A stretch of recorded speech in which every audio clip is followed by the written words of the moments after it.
इस वक्त हर तरफ शादियों का सीजन चल रहा है। ऐसे में इस्लाम में शादी क्या है? सुन्नत है या फर्ज, या सिर्फ एक सामाजिक रिवाज?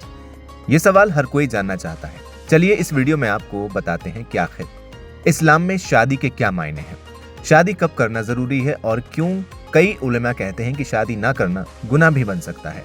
कुरान और हदीस और उलेमा की राय के साथ पूरी बात समझते हैं। सबसे पहले समझते हैं कि इस्लाम में शादी को क्या दर्जा दिया गया है। ज्यादातर उलेमा की राय है शादी असल में सुन्नत है, लेकिन हालात के हिसाब से सुन्नत वाजिब फर्ज भी बन सकती है, क्योंकि रसूलुल्लाह सल्लल्लाहु अलैहि वसल्लम ने फरमाया, निकाह मेरी सुन्नत है और जो मेरी सुन्नत से मुंह मोड़े वो मुझसे नहीं। यानी निकाह सुन्नत मुअक्कदा है जिसे छोड़ना पसंद नहीं किया गया है। कुरान में शादी के बारे में कई आयात हैं, जिनमें सबसे मशहूर है, और तुम में से जो शादी रखने की कुव्वत रखते हो उन्हें शादी कर लेनी चाहिए। इस आयत से दो बातें साबित होती हैं। जिनके पास कबूलियत है, खर्च और शारीरिक कुव्वत है, उन पर शादी वाजिब के करीब है। शादी से फहश यानी बदकारी और गुनाहों से बचाव आसान होता है। कुरान की दूसरी आयत कहती है, और अल्लाह ने तुम्हारे लिए तुमसे ही जोड़े पैदा किए।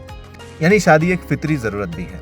हदीस में भी शादी की अहमियत है। रसूलुल्लाह सल्लल्लाहु अलैहि वसल्लम ने फरमाया, ऐ जवानों, तुम में से जिसे शादी की ताकत हो वो शादी कर ले, क्योंकि शादी निगाह की हिफाजत करती है और शर्मीली जिंदगी सिखाती है और गुनाहों से रोकती है। दूसरी हदीस कहती है, जब इंसान शादी कर लेता है तो उसने अपने दीन का आधा पूरा कर लिया। यानी शादी ईमान की सुरक्षा का आधा हिस्सा है। शादी सुन्नत कब है, वाजिब कब है और फर्ज कब है? जब इंसान गुनाह के डर के बिना अकेला रह सकता है और उसके पास खर्च की जिम्मेदारी उठाने की क्षमता हो, तब शादी सुन्नत रहती है। जब किसी को डर हो कि अकेले रहकर वो गुनाह में पड़ सकता है, जैसे नजर की हिफाजत मुश्किल होना, हराम रिश्तों में पड़ जाने का खतरा, बुरी संगत का असर, तब शादी वाजिब हो जाती है।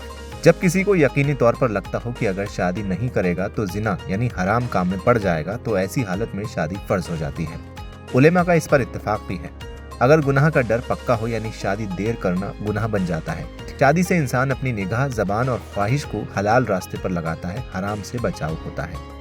शादी इंसान को अकेलेपन यानी अवसाद, डिप्रेशन और चिंता से बचाती है। कुरान में इसे सुकून कहा गया है। शादी से दो परिवार जुड़ते हैं, रिश्ते बनते हैं, समाज मजबूत होता है। औलाद इस्लाम में सबसे बड़ी नेमत है और औलाद सिर्फ हलाल शादी से पैदा होनी चाहिए।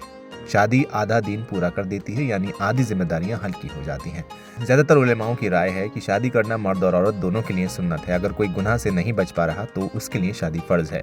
शादी को जरूरत से ज्यादा देर करना मकरूह और कई बार गुनाह हो जाता है। नाबालिग या मजबूर करके शादी कराना जायज नहीं। शादी आसान करनी चाहिए, महंगे दहेज या दिखावे से नहीं। तो शादी इस्लाम में सिर्फ एक रस्म नहीं बल्कि सुन्नत, इबादत और कई हालात में फर्ज भी है। अल्लाह ने जोड़े बनाकर एक दूसरे के लिए सुकून बनाया है, इसलिए शादी को मुश्किल नहीं आसान बनाए और दीनदारी, अक्ल और अच्छे किरदार को तरजीह दें।